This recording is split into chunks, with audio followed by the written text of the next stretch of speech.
Good morning. My name is Becky Robinson, and I'm saying good morning because today I'm calling in from the West Coast. And for those of you on the East Coast or around the world, we're so thrilled that you're choosing to invest an hour with us, learning today about Out of the Question, How Curious Leaders Win. And I'm here today with Guy Parsons and Allan Milham. And Guy, where are you calling in from today? I'm calling in from the fine city of New York City, and if you hear fire alarms or ambulances going by, that's the usual New York City, so that's where I am. And Allan, how about you? I am in Washington, D.C. this morning. So a couple of East Coasters, and we also have two silent partners helping us with today's event. A special thanks to Haley, who's in Boston, Massachusetts, and to Kayla, who's in the Weaving Influence Home Office in Lambertville, Michigan. We would love to know where you're calling in from, and you can have a chance to try out our question panel by letting me know in the question panel where you're calling in from today so we can get a sense of who's participating in today's event. So give me a shout out quickly. I would love to hear Huntsville, Alabama, Ogden, Utah, Horsham, Pennsylvania, Daytona Beach, Florida. Would love to hear and see more from you this morning. I want to also let you know throughout the event that we will take some questions at the very end once we've had a great discussion together. If you have any questions along the way, I invite you to put those in the panel and we'll get to those. A few other technical details for today's event. We invite you to live tweet. We always love to hear your comments throughout the event, and you can use the hashtag that you see on the bottom of your screen, Out of the Question, which is also the title of Guy and Allan's book. A quick note that we will also have a special giveaway that we're going to mention at the end of the event. So we encourage you to stay on with us for the duration so that you can find out about the giveaway. So before we begin, I'd like to take a moment to introduce our guests for today.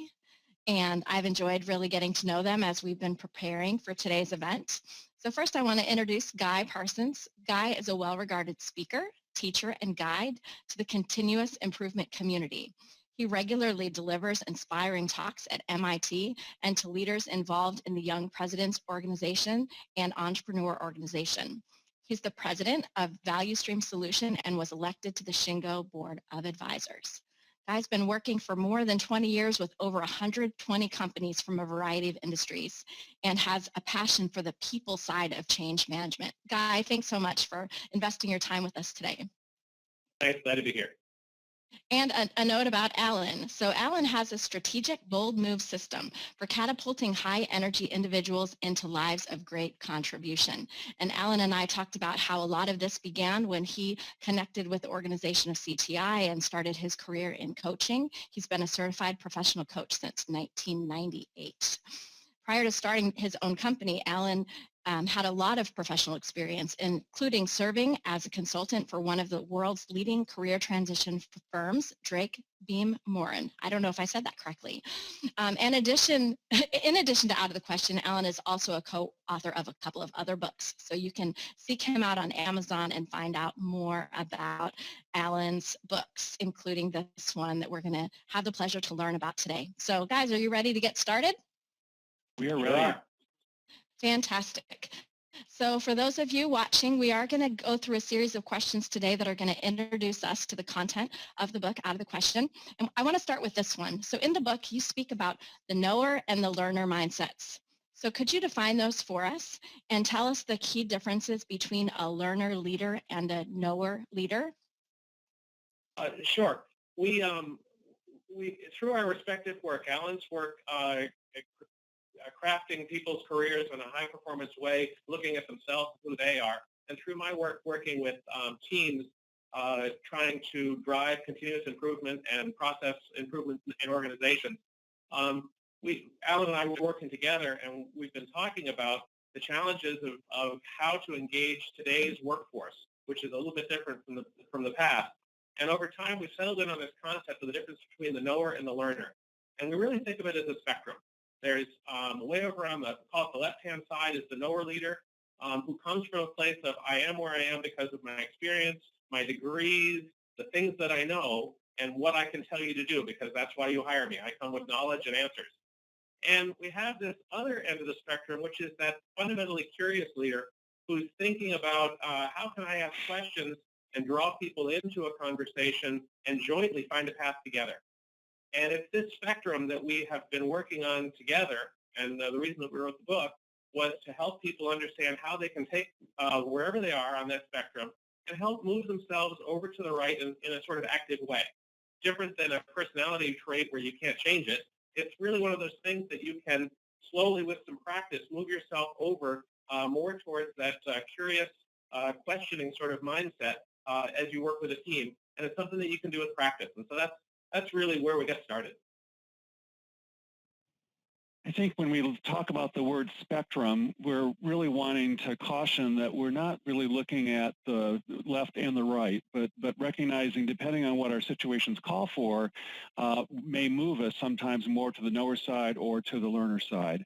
And as you see in this graphic, which is highlighted in our book, when we really talk about that knower, we call that mindset really the general. That energy, and of course, if we think back through the history of work, this knower, had presence through a couple generations where it was a very directive kind of energy, commanding, control, micromanaging.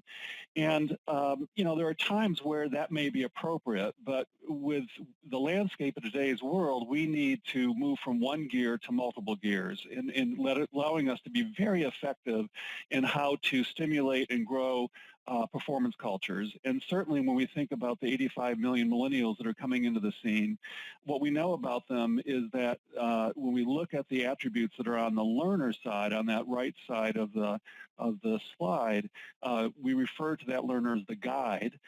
These are attributes that the millennials very much embrace. Just notice the distinction between what we called sort of that directive, justifying position, closed input, which is on the knower side, versus the learner who really comes with a mentality of guide and the framework of really finding that ideal path in a very collaborative way, and does that not so much through telling, but actually asking. And so part of what we want to do in this hour is to really sort of dig down a little bit and give a little bit of breath to the attributes here that we're seeing having huge impact with regard to the work situation in Western culture today. I think the final piece is that we're looking at, there was a time where you had managers that sometimes came with sort of a little sense of insecurity. And so they had a need to mask that by controlling. And today, what we're really discovering with learner leaders is that they come with a sense of confidence that allows them to be empowering. People want to be around them. And the element of I don't know, is okay to state as a leader with a confidence that's inspiring because we'll figure it out together. Guy? No, exactly. And so the real emphasis here is guide versus being directive. Maybe I'm showing my age, but I remember as a young man being given the AAA triptych, which told you exactly what road to turn on, exactly what path to take. Every single turn was scripted, and where you stop for gas and bathroom stops and whatever. It was very, very directive. And that's very different than a modern guided tour through Italy, for instance, where a guide might say, well, this general region offers this. What kind of things do you think you're interested in? Yes, we're going to go from the north of Italy to the south of Italy over a period of time. True north is set by the guide, but the actual details of the left and right-hand turns along the way are really brought in by the customer, by the audience, by the team. And it's this idea of being guided, which brings people in, makes them joint owners of what's going on and where things are going. And for us, a really great leader is someone who knows how to get other people to think. And if you can get other people to think, then they know and they own jointly with you the decisions that are made. And therefore, when you hit a bump in the road, people have enough context and enough ownership to say, well, that's a bump. Well, we can get around the bump versus just saying, you know what, you told me what to do, it didn't work, so we'll go back to the beginning. And so we really want to sort of think about this idea of the leader being open to an array of choices, certainly not direction free. We're not talking about anarchy, but we're saying set north, ask questions, and go with the team in the direction you want to go. And that's really the core idea. It's sharing the ownership together and then challenging assumptions as we go. Sounds like a sense of adventure that you're bringing there, Guy. Say it again? It sounds like a sense of adventure. And it can be. It doesn't need to be a closed journey with a single endpoint. frankly, in today's business, if you don't feel like you're on an adventure, then you're probably on a closed-end road because the world is moving so fast. So I think it is an adventure, and I think that's the challenge everybody needs to take. Leaders don't have answers. They just go with you. I think that's where the power with the learner. That's where the power of the learner leader comes in with that adventurous attitude, because it really is that attitude or mindset.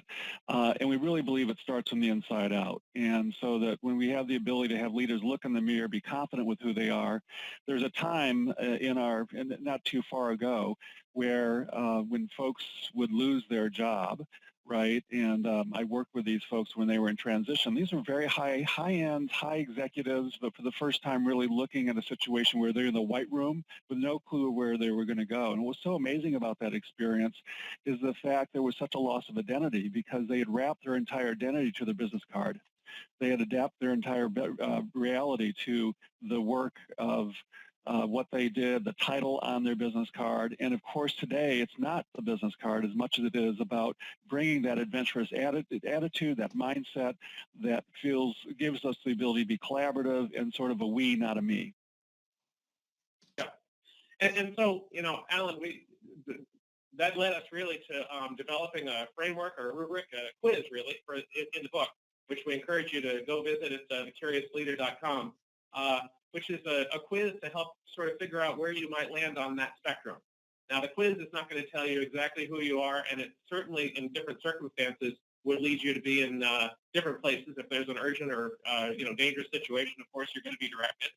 But for the others, the whole idea is that you can start somewhere on this quiz spectrum and move yourself to another zone. And so that's what we encourage you to do, is to head there. One of the things that's real important is that in the past, employees didn't have answers, and the bosses did. But today, employees can hop on the web and find world-leading research at a moment's notice with a snap of a keyboard and come back to a leader with a whole bunch of facts. And so it's not about the fact, it's about the shared journey that we're really trying to create and orchestrate with our leaders. I've got one just example, a fun story of an experience. I sat down with 4 company owners, and we were all closely engaged in a discussion about getting new employees on board. And my first reaction was to talk through all the steps I'd worked with the teams on in terms of getting emails and badges and all the proper things so that employee could be productive. Shut off my camera. And the 4 leaders actually laughed at me, and they said, you're so old school. Because the truth is, what we spend our time doing is trying to figure out how a new employee who starts with us calls 5 of their friends and says, "You've got to work here." Right? The whole thing is they were asking a very different question about what a new employee should be. It should be a magnet for additional employees because they were high-growth companies and they really wanted to get people on board. And so that sort of, to me, said an awful lot about having a closed mind, knowing what ought to be done to onboard employees in a sort of process-centered way, which was my path. And people who are asking completely different questions around the same circumstance. And that's really what we're striving to achieve. Let's shift. I think Becky's having a little technical difficulty, so let's just shift to question 2. And that question really for us is looking at, we speak about some of the learner mindset practices to sharpen our leadership abilities. And one of our concepts that Guy and I have in the book is what we call the power of the pause. And the power of the pause is, it really is very important in today's leadership domain, because it was actually Albert Einstein who said, if you had 60 minutes with regard to solving an important problem, he'd spend 55 minutes on the problem and 5 minutes on the solution. And what we're seeing in today's workforce is that we've got so much change going on. We're being asked to do more with less resources, and we no longer can just sort of get to work and place our foot on the accelerator and move through the day without evoking a pause. And when we see best-in-class leaders that really have control over the day, they're giving themselves the ability to have time to reflect, time to pull out of the meetings and be able to really say, what needs attention? What do I need to think or reflect on right now in order to really be able to calibrate, to be in better precision with whatever I'm doing? So just imagine for a moment that we've got this little remote control, and how often during the course of the day do you hit that remote control and hit the pause button? it's in that really that time to be able to unplug that will give you not only the ability to reset sort of energy, but to really look at what's coming at you, where are you headed, and again, as we said, what do you need to calibrate so that you can be in better performance in your leadership role, be it one-on-one conversation or be it with a team. Exactly, Alan. If you read profiles of many of our sort of current top flight leaders, they allocate a portion of their day to reflective time. You can read about whether it's first thing in the morning, exercise plus time for reflection, or some other time period during the day where they pull themselves offline and get a chance to ponder and think. I mean, they're all a myriad example of those sorts of folks. Another way was also described as a problem well understood as a problem half solved. And if you can't pause and take a moment to really understand that all of the aspects of an issue or a problem before you jump in and start throwing solutions, you're going to end up with almost false solutions, things that solve the surface layer, but they don't really get down into the depth. And so we think about that well understood. We want to think not just about what's the answer to this exact circumstance, but do I have the right people here in the room to discuss this right now? Is it the right time to discuss that? Perhaps we should wait and gather a few more facts before we jump in, or perhaps we need a few more people. And so what happens is if we can get the team together and pause and really focus on the challenge together, then when a plan does go awry, we can move forward even if things aren't exactly as planned. Years ago, when I was beginning my leadership coaching business, I was introduced to this acronym called WAIT, W-A-I-T. And what WAIT stands for is why am I talking? And I have leaders who clip this one out and keep it on their monitor or by their phone, because as we are moving and cycling through the day very quickly, particularly for extroverted folks, right, we're very compelled to get the information out. And oftentimes we're doing more of the talking and less of the listening. And so this is a really powerful little image that allows us to be able to really notice, how often am I allowing the conversation to go on? How often am I moving to placing powerful questions, which we're going to put in front of us in just a moment, that allows for new thought to be stimulated. And if you're extroverted, of course, for most extroverts, if there's 5 seconds or 7 seconds of silence, we feel very compelled to fill that because it feels so awkward for us. And yet we would offer that for that learner leader, the real gift is recognizing when do I need to pause, when do I need to keep my mouth quiet, or put out a powerful question, and then move it forward in a more mindful way. Exactly, and so many people are so eager and almost frantic to throw solutions at circumstances without just taking that moment, and it can drive to all kinds of contorted behaviors, which we'll talk about a little bit later today. I'm back. Can you see me? I'm so sorry, guys, but after a couple of glitches, I'm back with you, and so thrilled to continue learning with you. Great. Excellent. So one of the elements we want to look at is suggesting that learner leaders take pause breaks. Sort of funny language, but think about it for a moment. For the work that we're doing, in particularly Fortune 100 companies, we're just noticing an increase of moving to meeting to meeting to meeting to meeting to meeting, right, through the course of the day. And when we notice that the learner leader is looking at their schedule and being able to have authority to be able to place some time for themselves, to evoke that pause, and to bring in what we call mindful leadership. We're going to see a lot more about this word mindfulness in the next 10 years in corporate America, coming from Eastern influence. But we're seeing that we need to make the distinction of being the leader of doing and to the leader of being. And by evoking that pause, imagine for a moment that your boss's boss's boss calls and says, hey, I need you at this meeting today or this afternoon. Most likely you would make that happen. And our challenge is, how often are you giving yourself the same authority to be able to look at your calendar in the course of a day or a week and bringing in that white space so that you can have time to be reflective, time to do the possibility thinking, and be able to move it forward versus just having, as we said earlier, your foot on the accelerator and moving through at a very fast pace. Yeah. Yeah. I think it's very helpful to think about slowing down in that intentional way. Yeah, we just, Becky, weren't geared to go. If you look at the billions in stress-related disorders in America today, we're just not built to be able to handle the intensity of what's coming to us. And hopefully, as we begin to look more about this learner leadership mindset, it actually allowing the leader to take self-care to a whole new level instead of breakdown, disease, and stress. That's really helpful. Well, can we shift for a moment and talk about what makes a good question? So if we want to shift into this learner mindset, what makes a good question versus what makes an ineffective question that you could ask as a leader? So we've spent a lot of time trying to come up with the right words to describe this. The taxonomy of a question could be quite a detailed thing, and we could get into all kinds of grammatical constructs and whatnot. But as we really dug into it, the very first word that comes forth is authentic, genuine. We all know about questions that are asked with a point of view right behind them. They may look like questions, but in truth, they may be accusations. They may be a way of assigning blame. They can be all kinds of things. So, for instance, if someone walks in and says, "Why didn't you do this?" Well, yes, it's a question, technically, grammatically, but it's absolutely a way of pointing blame. If someone walks into a cubicle area and said, "Who could have allowed this to happen?"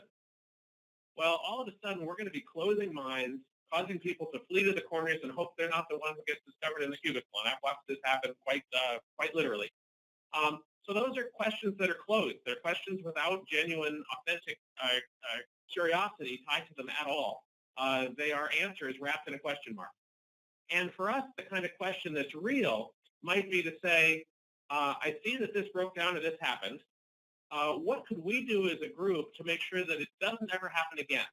Or if it does, we've got a backup individual who can handle it and take care of that customer so we don't end up in a bad circumstance. Well, those are the same incident happens, but we have a very different construct if we can ask that honest, genuine question and ask it from a place of curiosity. What can we do to make sure this doesn't happen again is quite different than who did it and, why. And that's right? a really good question, Guy. What can we do to make sure this doesn't happen again? Right? Yeah, and so it's really a question of authentic versus sometimes people use the term leading questions, but it's not just leading the witness. It is forming a question when you secretly think you have the answer.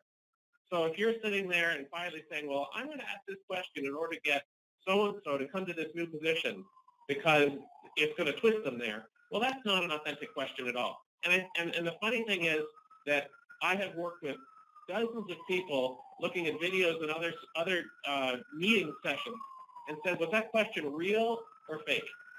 And everybody knows instantly whether a question is loaded and backed by an original intent or whether it's a genuinely authentic question. It's incredible how sensitive your antenna are for that. It's kind of knowing if someone's smile is real. You just know it's either a real question or a fake one. And so I think that's really kind of the key to the idea. Well, and you know, as Guy knows, we have a lot of managers that sort of come to work, trying to look for what's wrong versus the leader that looks for what's right. And in this next slide around the inverted pyramid, what we pose here is that when you are using directive questions, and to Guy's point that they're coming sort of in a manipulative way, looking for blame or, closed in, that's at the lower end of this inverted pyramid, right, where the knower really is very directive. And what happens in that state is you may get content back, but it is going to really crush the collaborative, creative, innovative thinking in the space when you're coming from the bottom of it. Conversely, the learner leader leads from the very top of this inverted pyramid by asking open-ended questions. And one of the most powerful things about the professional coaching world that's been around for the last couple of decades is the power of the question, and how often by just simply asking what or a how question, which will then, with the right tonality, allow you to learn and gain more information from the person you're speaking with before you direct the conversation, allowing for greater collaboration. So the what and the how with the right tonality, some say that you could have an entire coaching session just generated with those two, using the what and the how. That is getting more and more information out on the table, and then you can join in to determine how to shift it, and bring in your thought leadership, and then move the content to a clearer result. So one of the absolute hallmarks of the learner leader is that they have this natural place of curiosity with adventure and really asking those open-ended questions, starting with what or how. Yeah, and I will say that one of my favorite ways to frame a question, and particularly in my practice, it's often about helping a team get to a new place or solve a new problem or go somewhere. Is ask a simple question, which is, what would have to be true? What would have to be true for us to reach this outcome? And that just opens the door for everybody to jump in, talk about positive changes that have to happen in order for us to get from one place to another. I love the core idea that whatever work system you're in is producing exactly what it's designed to produce. And so until you change the way the work gets done and how something gets done, you're going to get those same results over and over. It's sort of Einstein's definition of insanity. And so by asking questions about what would need to change, what would have to be different for us to get a different kind of result and to go to the place we want to go, to get on that journey, that's a really embracing and open question. And you can ask it with literally no answer in mind, and then jointly forge an answer with your team, which is really much more attractive, honestly, than the burden or the weight of carrying around, I've got to have answers before I host that meeting, because otherwise they're going to think I don't know what to do. And that's not true. Right. They're going to love the fact that you draw them in for that question, right? And so we really, oh, go ahead, Becky. I was just going to say, anyone who's taking notes, and that's the question to write down. That's a very powerful question. To me, it's the one that opens the most doors. What would have to be true in order for us to do that, right? And so that's, and you can use it in so many places. You can use it in personnel issues. What would have to be true for you to succeed and to have your colleagues like you more, right? Because someone's struggling. Or what would have to be true, for us to get customers to buy more goods? Or, it's just an open-ended, really clear way to help people engage. And in the end, what we're talking about is getting our team to think and engage. And how do we prepare ourselves to do a great job at that? We look at the learner leadership and sort of playing off Guy's speaking to forward thinking. There was a period of time in work where it really was sort of head down, plow through. We're looking at details. We were very much living in the present moment, and why are things happening the way they are? And what we're seeing today is a need for more strategic thinking, more future-based thinking.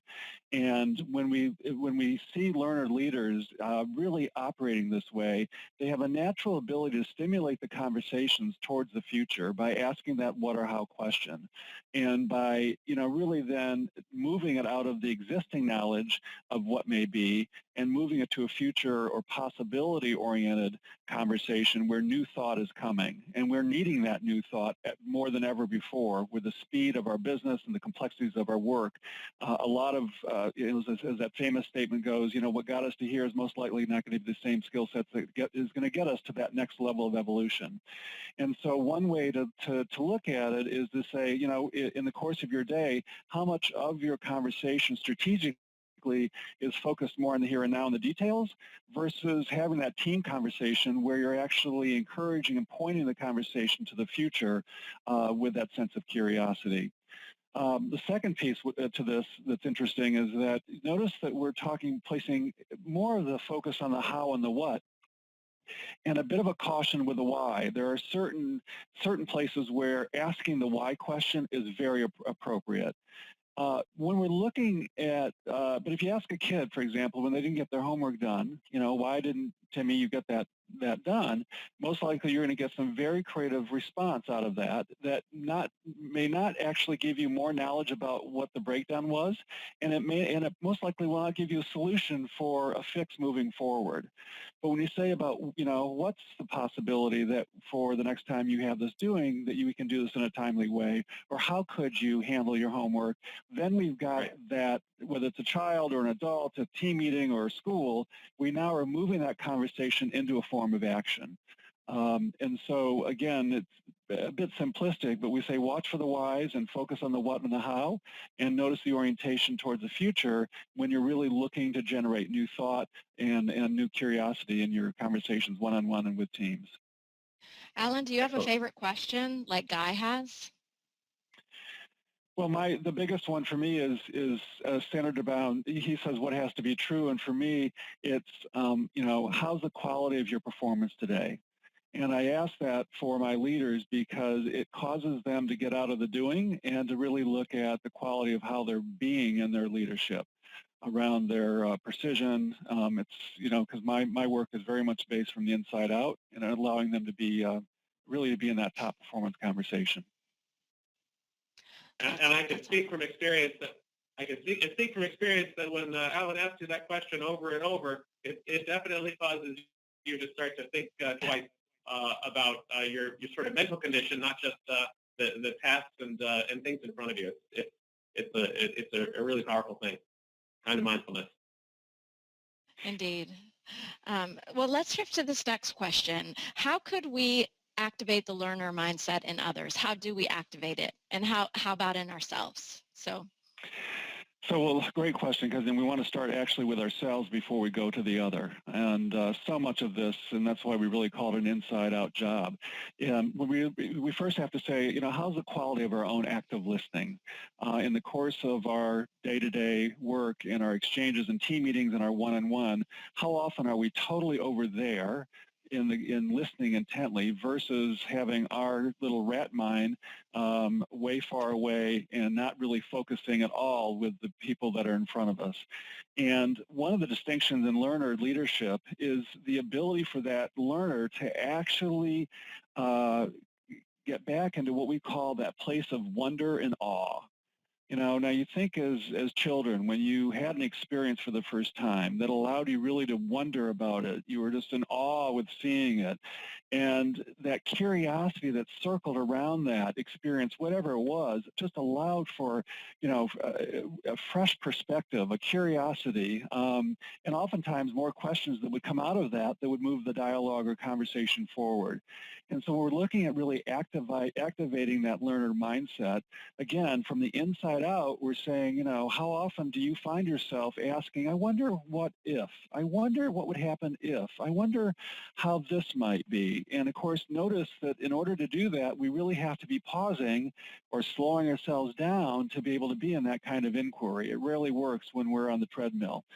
And so the first place here is just to really, from the inside out, is recognizing the quality of your own state and being able to slow it down to a place where you're actually listening at a higher level, bringing that wonder and awe and evoking curiosity. And what's great about that, Becky, is when that's in place, there's a bit of a ripple effect that occurs because people feel that genuine connection. People feel that you're actually interested, and they're feeling the difference in pace that allows them to slow down and be able to then reflect with you. And what happens then is brand new thought can be, instead of just one-on-one, now one-on-one equals 3 because we're now able to generate fresh and new innovative thinking for whatever the situation or the experience is calling for. Yeah, I couldn't agree more. And then when you get that chance to be reflective, and you use a technique we sometimes call the goldfish circumstance. One of my favorite lines is that the last one to see water is the goldfish. Inside that bowl, swimming around, you don't even know there's water because you're inside of that bowl. And you imagine that goldfish flipping out of the bowl for a moment and looking over and going, oh my gosh, there's little fishies stuck in a glass bowl. And let's talk about that circumstance. Is the water hot? Is the sun shining on it? Let's look at what's going on over there. And so as soon as you get that chance to disconnect a bit and pause and think and look, Well, then you get a chance to look at the situation from outside the goldfish bowl, really thinking about people's interactions, almost like a corporate theater situation, where you've got the setting, you've got the pacing and the tempo, you've got the script. All of those elements become part of your tool set to be able to create a great environment in order for people to engage and to do some new and clever thinking. And so I really like to get that idea of pulling away and looking down. You've seen some of those stories of the near-death experiences or whatever, where people followed the light and then looked down and saw themselves in the surgery room or whatever. It's looking at it from the outside and saying, wow, if I speak right now, they're going to think I've got a point of view. Maybe we can take this to the offsite next week. Or maybe just maybe I should let someone else answer for me. Or, just start to ask those real questions about the whole circumstance. I call it situational awareness. That's what I tell my kids every day. Before you speak, have some situational awareness. Really look at all of the elements that are out there. And I think that can really help do that.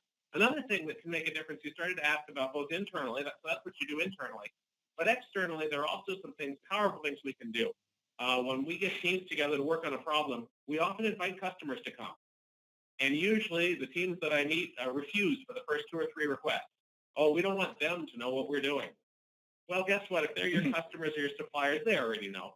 And so bring them into the room, share the story of what's broken and why there's friction in the work, and let's kind of embrace it together. And it's astounding. I've had patient representatives with frequent flyer children in the hospital.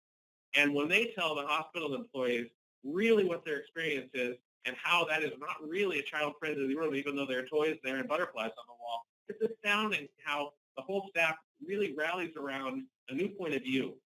We call it fresh eyes that they wouldn't have had if they just talked amongst themselves about the wallpaper choices, right? And so it can be so deeply powerful. We had a neat experience with a big automotive company and their dealers. And the marketing department kept sending the dealers boxes full of promotional material. And the dealers brought a box in and took everything out and said, everything in this box is useless except this one page. Everything else there is trying to convince me I should have a XYZ car, when in fact I'm a dealer and the only thing I do is sell those cars. So why are you sending me hats and bow ties? Why don't you put that money into telling customers to come buy cars? And so the idea of getting external, fresh eyes to a circumstance is a great way to broaden people's thinking and kind of get them to rethink assumptions. Because internally, boy, we can get ourselves tied up with assumptions that tie us down. And that's what kids don't have. Right? That real sense of creative awe is because you don't look and say, well, of course that fell because gravity took it down. Well, a kid doesn't know about gravity. They might just kind of wonder why things don't float around. And so you start to get people really thinking differently. And so that's kind of how I like to do it, is to use that observer perspective, the goldfish concept, and using fresh eyes. That's really helpful. Let's talk a little bit about the different types of knower leaders and how you can lead knower leaders and learner leaders. So what would you recommend in those situations? Well, there are several prevailing types in our book that we highlight on the knower side. And these types of, these little sub-personalities can be very destructive with regard to our work environments. One of the knower leaders that we speak about is called the disconnected. And that disconnected leader will show up to a meeting and you're all ready with your agenda, you're ready to go with your outcomes, and you just sort of notice that their body's in the room, but their mind is a million miles away. They may be on their laptop, they may be on their phone, and there's a level of disconnect. And even as you're engaging, you just sort of feel like the conversation's a bit flatlined and one-sided.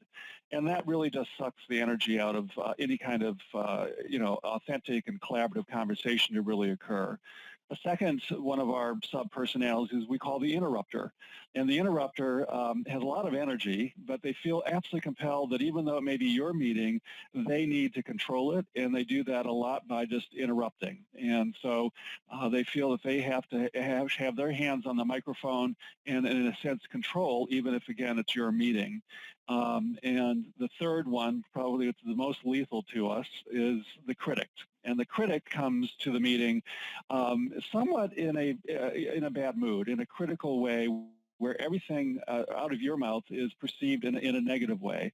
And they're really, it just feels like a very pushing kind of conversation, and collaboration is just not even in the place, right? And so all three of these, all a little nuanced, right? You sort of have to listen to what the themes are of the makeup of this kind of leader when we are unplugged or coming from that, what we say, knower leader side of the spectrum, and to really recognize, because when the way out of that and how you lead them is really to be able to have people be responsible for their impact. And we'll talk about that in just a moment. Guy, what would you add to that? Yeah, sure. Well, so one of the experiences I have often is where we have teams preparing both a current condition map and diagram, and then they invent a future vision, and then we invite the leaders in to review it. And over the years, it's become obvious that we can't let the leaders in the room without giving them some coaching outside the door before they come in, because they don't know what to do. In fact, what they do naturally is walk in and identify one number or one fact or one issue and try and highlight how they know it to be different. And they're going to prove to you that they're right. They're focusing on a single point or fact while the whole team has been focusing on a system of work. And they just don't recognize the system thinking that's going on. They're busy showing off or establishing their status, marking their turf, if you will, sometimes.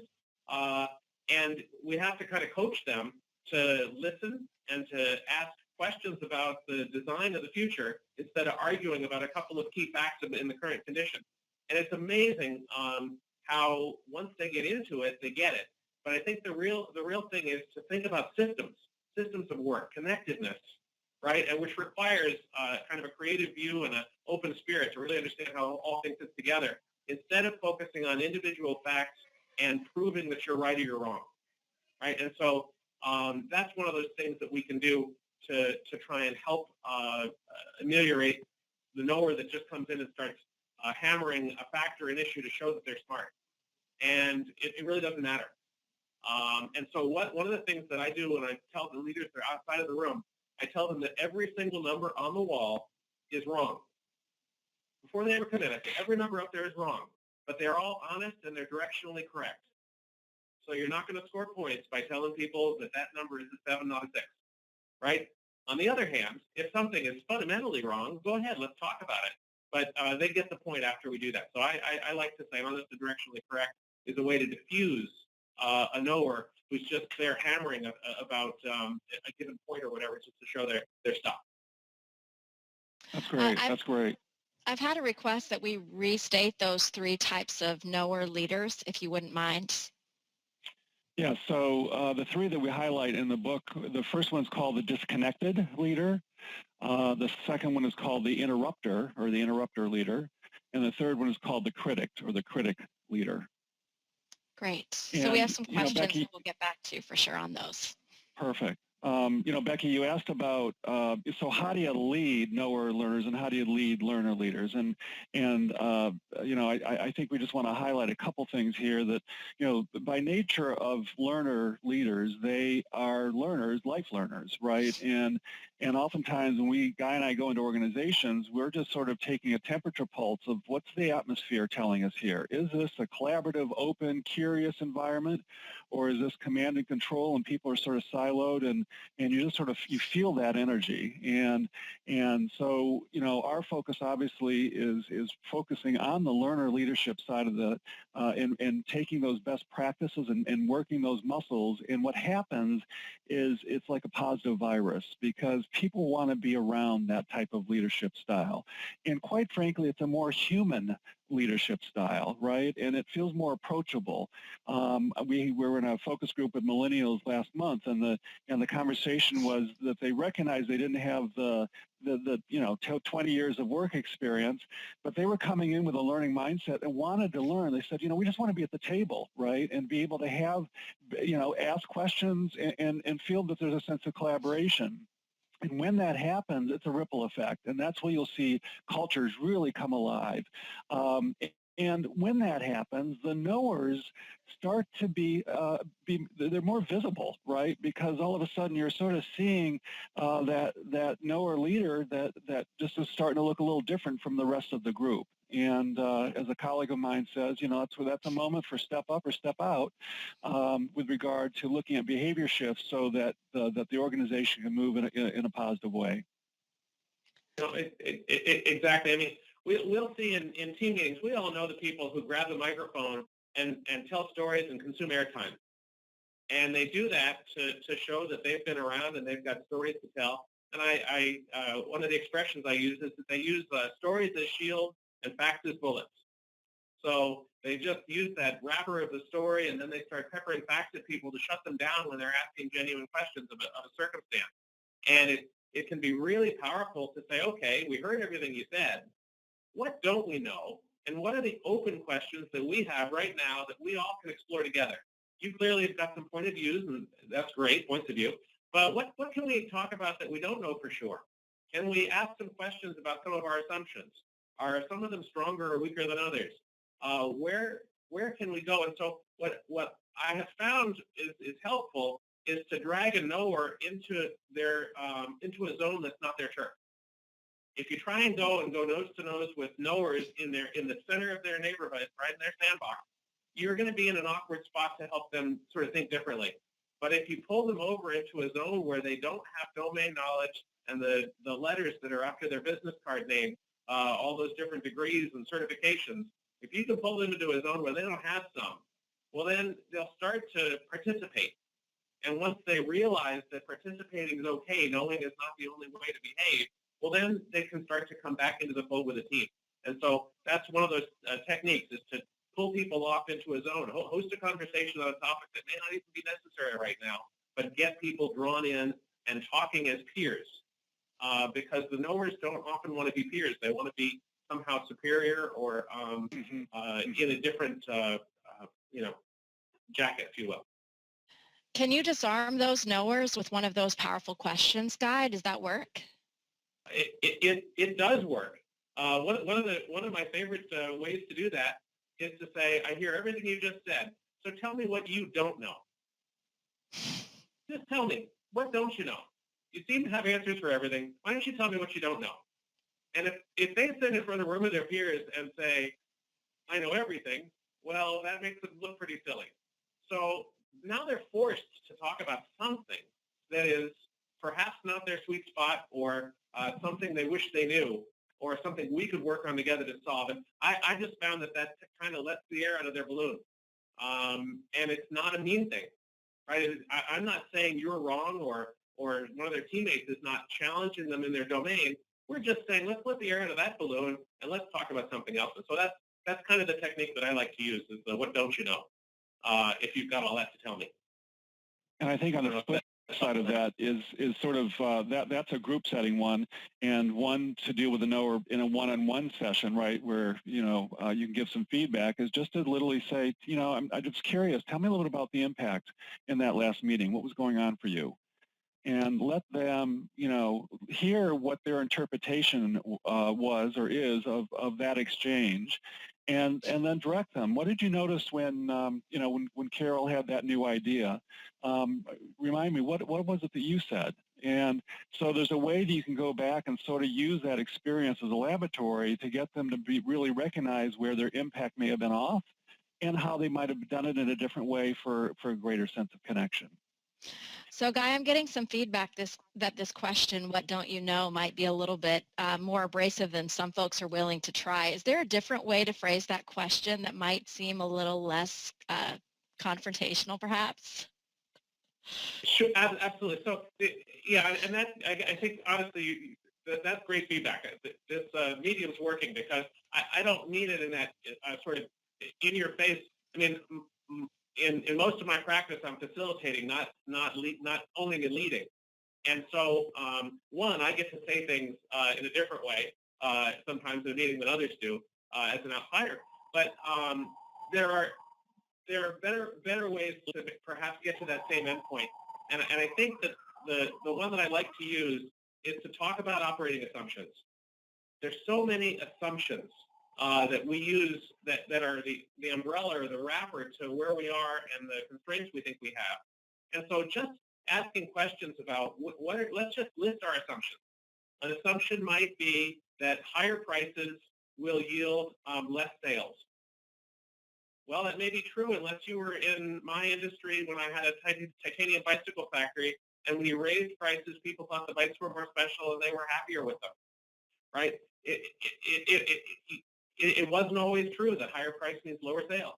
And so if you start to ask questions about assumptions in any circumstance, there are assumptions about people and how they're going to respond. A lot of people get reputations in an organization. And look, probably half the discussions in business have to do with people and what they're going to do when we do this. And so if you can start to ask those questions about it, you're assuming that, but is there something we could do that would ameliorate those assumptions or allow one of them to not get in our way? That just, again, pulls someone into a place where they don't just have absolute, almost trained or absolute authority. And we want to get them over into a place where they don't have authority. I think it's the way to think about it. Go ahead. And Becky, Guy and I, I've heard this with him before, and I think what was missing in this conversation is he is stellar with tonality. And I think when you said, at least I heard it had a little more edge to it, a little more challenge. And we speak about this in the book because you can have any powerful question, but if it's not stated in the right tonality, you can have sort of that knower feel versus the learner. But, I've seen him use that in sessions where it's like he, just says, I'm just curious, what don't we know, right? What don't you, and it's done in a place that feels more inviting than maybe how it came across. Well, and Allan, I think that what you just said is important. So the difference between asking what don't you know versus what don't we know kind of takes the personal nature of that question away, and we can talk generally about, okay, as an organization, what don't we know? That's right. I think, Yeah, and if you think about it, tone matters. If I stood up and looked down at someone and said that question, all right, then it becomes a total threat and a terribly mean thing to say. And if my back was turned and we were writing on a whiteboard and said, well, let's list the things we don't know. What don't we know? You can have the exact same question with two radically different outcomes, right? And it's all about the theater of the moment. Right? It's how it's said, how your body language is, what has happened right in that moment with others. All of those pieces all require that fishbowl concept. You have to be able to sort of see what's happening outside of the fishbowl in order to deliver a message which might be not easy or could be viewed as a threat or a challenge to a strong player. Because usually these knowers are strong players, and they're fabulous contributors to our business. I mean, they're famous. Jack Welch was a knower leader, and he's gotten a lot of credit. But that doesn't mean for today's workforce and today's environment, the C's get fired and the A's get promoted and the B's go up or down. Right? That's just sort of not today's world. And so I think it's all about context, tone, setting, all that stuff. Yeah, it's good point. I appreciate the question. Sure. So we've gone off to some of the audience questions already, and I see that we're running out of time. We have about 8 minutes left together. So guys, we have 2 prepared questions left. I was thinking to jump to the last one. How do the 2 of you feel about that? Very good. Okay. Great. So Haley, if you can help us with jumping to the slides that go with this last question. What benefits come with shifting our leadership style to the learner leader style? And I imagine if people are listening today, they want to be more effective as leaders. And so tell us a little bit about what benefits we can expect to achieve. Well, they go way beyond this list. But obviously, when you are in a learner-leader mindset, we are seeing, first of all, greater self-participation. We're seeing, if we've said authenticity and transparency once in this webinar, we've said it 10 times. And it's bringing a level of humanness that is really attracting organizations and people, regardless of generation, to come together towards a we fix. And so you see productivity scores go up, engagement scores go up, the popular question, how happy are you at work? Those scores go up. And for both the leaders and those that they lead, the level of stress actually reduces. Now, this is a tricky one because the intensity of the business, and I deal with a lot of organizations that are really in hyper change right now. And when we see that learner leader coming in with that level of confidence, it allows for a level of precision with teams in the organization without sort of feeling head down, plow through kind of mindset. And so loyalty is up. There's a sense of wanting to be there. And as we know with millennials, they don't really, they can take flight, right? And what this does is creates a culture where people coming in want to be a part of it, and they want to grow with it, and foster sort of that compelling future that will attract the brightest and the best to be able to be a part of the initiative of that company. Guy, what would you add? And I'd go even further and say, look, the biggest topic out there today for businesses is innovation. And innovation is about coming up with creative, new ways to interpret the existing facts that are all around us. And if we run around with all this knower mentality of what has to be true or what is true and where we're going to go, and I tell teams what to do, I'm losing all the other brains in the organization and what they could be bringing to us and the things that they see and touch every day, and we're closing it down. And so a great leader is one who teaches others how to think. And for in the way that I look at the world, we're looking for rapid cycles of learning.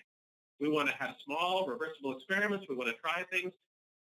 We want to be able to move quickly. And no one person can foster or host all of that.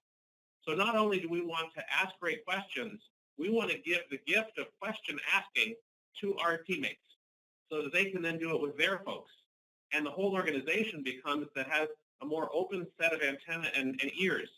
And that's the same thing that the military has done with their folks in the field. No longer does everything go back to the general. We ask our soldiers out in the field to sense and respond.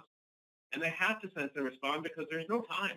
And that's no different in business today. And so I really think that this concept of teamwork and collaboration is driven by that creative learner over the knower. And that probably gets us down to your final questions, Becky, but that's how I think about it.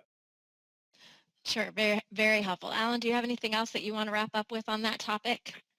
I just think that we all know what we're feeling when we're going to work today. We can underscore just the complexity. We can't even make predictions of what the work world is going to look like for those coming in the next 10 to 20 years. But there's a great opportunity here with regard just to looking at where do we default?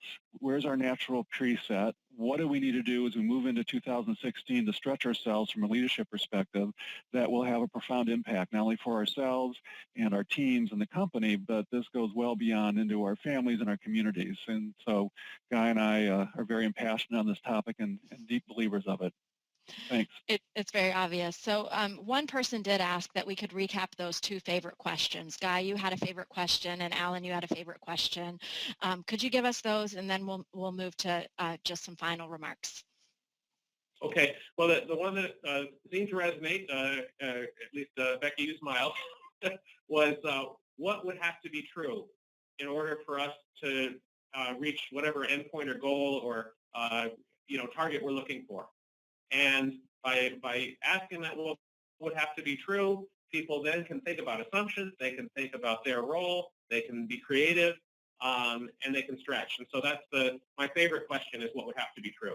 What would have to be true? And Allan, yours is related to the quality of performance. Can you repeat that one for us? That's right. So mine is very much centered really on for the individual and really looking at how is the impact of your performance. So that could be how is the impact of your performance for that meeting? How is the impact of your performance with that tough conversation? How is the impact of that performance with your, that one-on-one you had? And what we're doing with that question is really allowing that leader to elevate their own level of self-observation, to sort of go back and say, okay, how was the impact? And did you stick around to notice how it landed? And then did you stay and clean it up if it was off at all? So it's really allowing, that question allows for sort of some polishing and precision to take our impact as leaders to the next level. Perfect. Thanks so much. So if you have, as I have, enjoyed this session with Allan and Guy, really see value to my organization, I encourage you to stay in touch and find out ways they could impact your organization even further beyond this event. So there are a couple of ways. One is to check out the book Out of the Question and buy it for yourself or for your organization, for sure. The second one is to think about Guy and Allan as speakers for your next event or as consultants or trainers within your organization. You heard Guy talk about the magic that he's able to act in facilitating groups to really look at topics together, and Allan does the same work as well, and both of them can have tremendous impact for you in your organization. So I encourage you to find out more. We will eventually have a recording of this session. We will also have slides that we'll send to you along with some other follow-up materials. But what I want to say now is that I have 5 copies of Guy and Allan's book to give away. If you're still listening to my voice, send me an email to becky@weavinginfluence.com with some relevant feedback from today's event, and we will select 5, not the first 5, any 5. Take your time on the feedback, and we'll get those books out to you. Otherwise, you can certainly purchase the book, and we'll send Guy and Allan's contact information in our follow-up so that you can get in touch with them and figure out how to work with them. Guys, thanks so much, Guy and Allan, for investing this hour, and thanks to all who have participated. There were great questions, by the way, and Guy and Allan, I would encourage you perhaps to address some of those questions in an upcoming newsletter since we weren't able to capture them all today. Okay, excellent. Thank you. Becky. Thanks. Have a great afternoon, everyone. All right.